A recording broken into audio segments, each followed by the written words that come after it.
Hello there, Tarot Tube.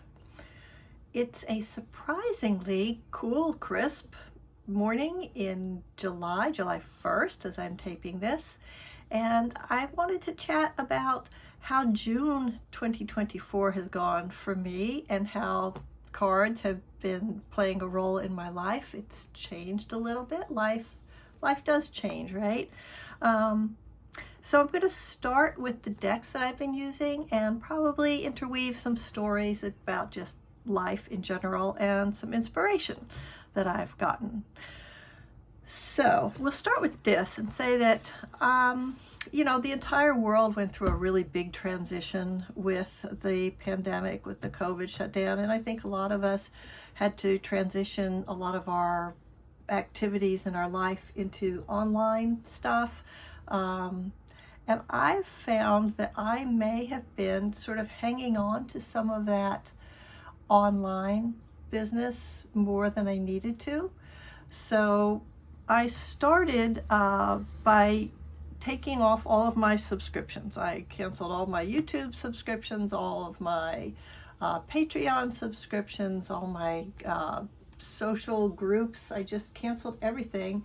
And now I'm going to see what it is that I missed, what I need for my life now, because my life has really changed a lot. Now I have a full in-person life. Is that the right word? I mean, I'm always in person. It's physically in person, right? I don't have to live so much online. What's the point? The point is, when you take away stuff that really served a purpose in your life for one phase, you open the door for new things. And what I found in June is that what I was attracted to was really sort of hopeful seasonal decks. And that's how I ended up using these decks the most during June 2024. Although I did get some other new decks in, notably from the Hay House Card Club, which I think I'll put that as the card at the end, so you can click through and look at those if you want to, because those were some pretty good decks. But here I'm going to talk about these and maybe some digressions. So the first one that I've been using a lot of, and I see that Dark Fae Tarot is also using this a lot, is the Bee Tarot. This is a Llewellyn publication, and it comes with the big guidebook, right, which is so beautiful. It's almost like, I love decks, right? I love to handle them, I love to shuffle them, I love picking a card, I love the whole physicality of all of that. And so, yeah, see, I'm already doing this while I'm talking. So I can't imagine really just using the book, but you could, right? You could use it just like bibliomancy. Let's just take a page and flip it and find something, right? There's the Ace of Swords, intellect, mental clarity, truth. And just has such great keywords. And in general, just sort of as a general comment, I'm finding that I'm enjoying mass market publications more than independent indie decks lately. Not saying that indie decks don't fill a place, but there's something very satisfying about picking up a deck for less than $30 and having it really fill a role in my life. So I do have one Kickstarter that I'm waiting for. That is Lisa Papez's unicorn deck. But other than that, I've just decided that it's time for me to stop backing Kickstarters for the time being. And which is also part of that whole, living my life online thing. It's like I get caught up in the hype and the hype train of a Kickstarter. And it's like, oh, everybody's talking about it. I want to be in on that thing. And then you spend like $60, $100, and then you get to wait a year. And when it finally comes, it's like, oh, okay, all right. Yeah, I'm still enthusiastic about that. Anyway, I'm sure that I'm going to love Lisa's deck when it comes in. So this is one of the decks. And just look at these colors. Can you just appreciate these colors? It's like, well, because of where I live and because of the time of year we're in, how did I do this? I guess I was playing around with reversals. I feel like when I work with this deck, it's like I just open the window and let life come in for me. It would be interesting if he popped in. But yeah, so that's it's so of the season right now. I'm really just enjoying it very, very much. So I could put this to the side for a second. There's so many walkthroughs. I'm not really going to do a walkthrough except to say that it's just, everything feels very now. It feels very of the moment for me. And that's where I want to be. I want to be right here, right now, because as I said at the beginning, I feel like I'm going through an important transitional phase. And this deck helps me stay grounded in the moment of where we are. And then the next deck that I've been using a lot is this one, Seasons of the Witch. So I've never really, well, I shouldn't say that's not true. When I was a child, I got hung up on the actual day of a holiday or something. It had to be that day, right? But now I'm more about the season as an adult, as an older adult. So I can pick up a deck like this and I can enjoy it, you know, for the whole time that the weather's hot. So I could enjoy this where I live. I could be enjoying it. Why I got all these reversals? I could be enjoying this, you know, May through September, actually. And that's really fun. And I've used this to help me guide some of the things I do during this season. So for example, I pulled herb crafting one day and I looked out my window and I saw, well, my lavender plants are actually ready for harvesting. So I did that. After I pulled this card, then I went out and I harvested what I wanted to harvest from my lavender plants, left the rest for the bees. And yeah, it gives me inspo for the day. Or this one, this sun wheel, make sure to catch your breath. You're in for an unexpected journey. Right, so that's, you know, I told you where I am in my opening, and so when I pull a card like this, it's like, okay, yes, let's sit down, let's get grounded, let's do some breathing exercises. I found it useful, very useful. Or the sunstone, in the uniqueness of who you are lives a world yet to be discovered. Again, it's really talking to me about what's going on in my personal life. It's just, this deck has hit home so well, so well. All right, let me put this to the side and talk about the third deck. Maybe we'll do a little reading. I don't know. Yeah, you know what? I think we will do a reading. So this morning, I've been up for a while. This was the card that I pulled for today, the Rescuer. And I'll show you how it read for me, because there are some activities that I think I'm going to stop doing. But there's a group that does these things, and I feel attached to the group, just no longer attached to the activity in terms of what I want to do with my time. And in trying to make a decision about, well, am I going to stay and keep doing this activity or not, I had to really think through the fact that I'm not really enjoying the activity anymore, but I do feel a loyalty to this group. Like, well, yeah, but if I leave, you know, I play a role in this group, and, you know, am I being unloyal or disloyal, or am I abandoning them in some way? And is it okay to put my personal needs first? So it was something I had thought about a lot last night, did a little journaling on it, and then I pulled this morning, and then look at the meaning for this, the ethnobotanical archetype exploration. What are you too dependent on, and how can you forge independence? And then this oracle meaning is all about, often we begin with the best of intentions when diving in to provide our assistance in the form of a rescue, no matter how small it may be. But could a solution unfold naturally if just given time? Focus on lessons learned in previous challenges to help you find the solutions you're seeking today. The rescuer has a calling to service and is always selfless in their actions. They are brave, dependable, and most of all honorable, and they're able to set aside any inflated sense of self-worth that those who do not understand the calling sadly suffer from. So, you know, am I trying to be like the hero of this situation? Like, I'm going to stay in the group and keep doing this activity even though I'm not really enjoying it anymore? And it's like, okay, thank you for just like taking the rose and hitting me up on the side of the head with it. You don't have to be the rescuer for this group anymore. Somebody else will step in and take your place, or maybe nobody will, and they'll be fine, and you can still have a relationship with these people even if you don't partake in this one activity. So yeah, so again, I'm just getting the most clear, helpful, useful answers from this. Now, this also, people have done walkthroughs of this deck, and I'm trying to think of whose channel I saw this on that influenced me to get it, because I have one of her other decks. I have this deck. I can reach it right now.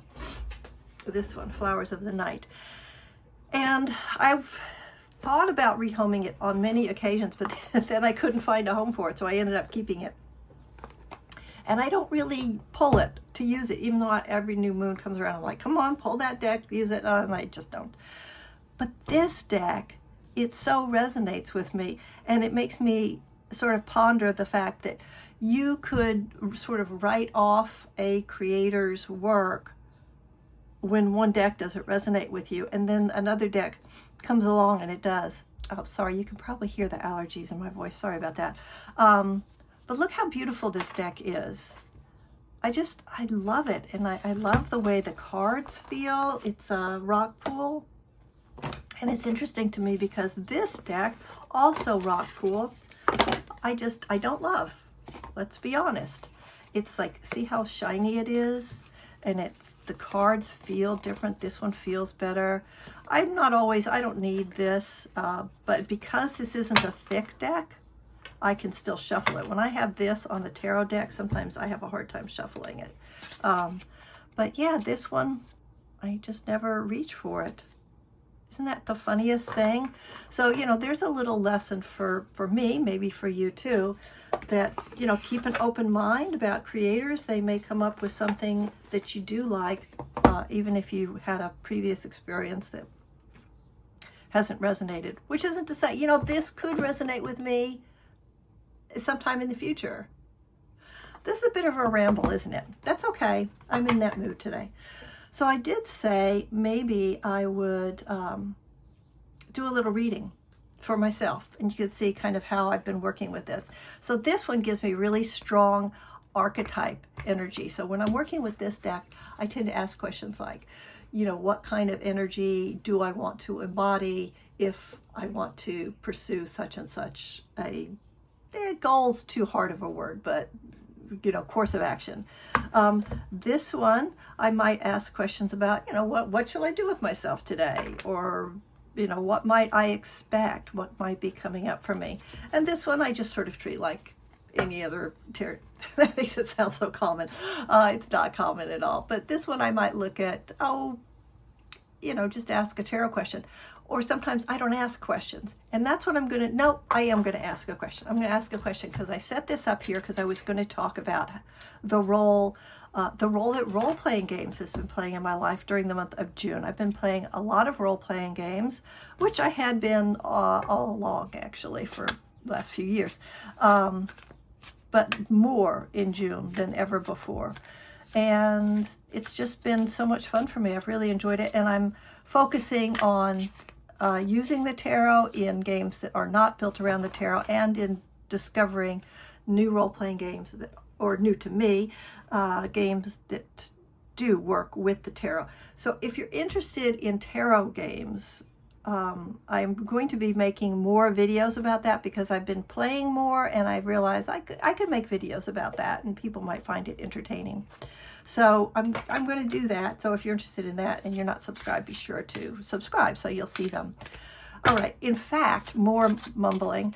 In fact, I actually opened a different YouTube channel because I was watching so many videos about role playing and tarot games that it was muddying up my feed on this channel. And it was like, I had to separate it. So I had better delineation between the two feeds. So, okay, so here's what I'm going to do. I'm going to ask myself this question. I'm currently in 3 games that I play in, 1 game that I'm a game master for, and then I have a friend, and we just kind of get together and do 1 or 2 person games together, just sort of as we can. So I think I'm going to say, how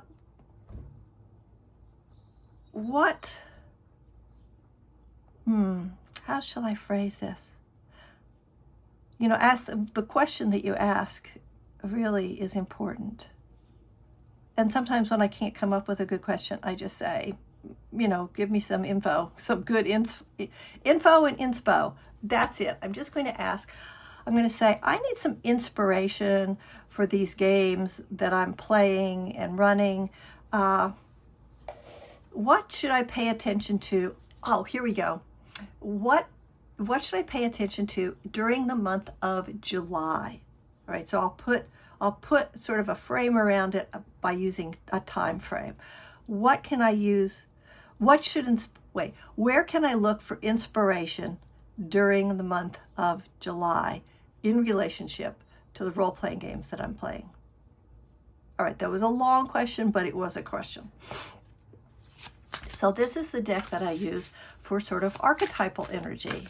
So let's see. I think I'll pull the 3 cards first, and then we'll look at, I'll just sort of do intuitive thing, and then I'll go to the books. So we got the flirt. Haha, that's kind of cute. The flirt. I'm flirting with playing games. Look at that wild rose, the sweet briar rose. And you know what that makes me think of? You know, folk stories and myths. More folk stories about briars and roses, animals, critters. All right, let's do this one. Oh, the 5 of Pentacles. Okay. Is that a jar of honey? Yeah, that's a jar of honey. Okay, so this looks like a, you know, don't cry over spilt milk. Yeah, okay. All right, got it. And let's do this. And this is my just sort of seasonal yummies here in this Seasons of the Witch deck. And I choose you. Garden beds. All right, we've got a pretty clear message. At least I'm getting a clear message. All right, so this one, it says, sometimes it's difficult to see how hard you're working when you don't provide space for reflection. So when you play in this many different games, you have characters in all of those games, and being able to really play those characters means you have to think about them. You have to build those characters. You have to constantly looking for inspiration and staying focused when you're playing the game. You have to think about them in between games, like you know, what did go well, what didn't go well, and like this is a book that I built. I just had this here. This is a book that I built for a character, a bard. And, you know, you have to take notes. You have to, you know, get ready and be prepared for whatever you're going to do. It's work, but it's fun work. I enjoy it. I find it very, it's work that lets me get into the flow. But this card is saying you have to spend time reflecting. So I am going to be enforcing a break on the games because I'm going to do a little traveling. So I'm not going to be able to play on all those games. So what I can look forward to, what this is telling me is while I'm taking a break from, you know, playing, I can reflect on it. I can give it some space. I can let it breathe. And I'm probably going to get some new insights into both the games and the characters that I'm playing, as well as the characters of the other players.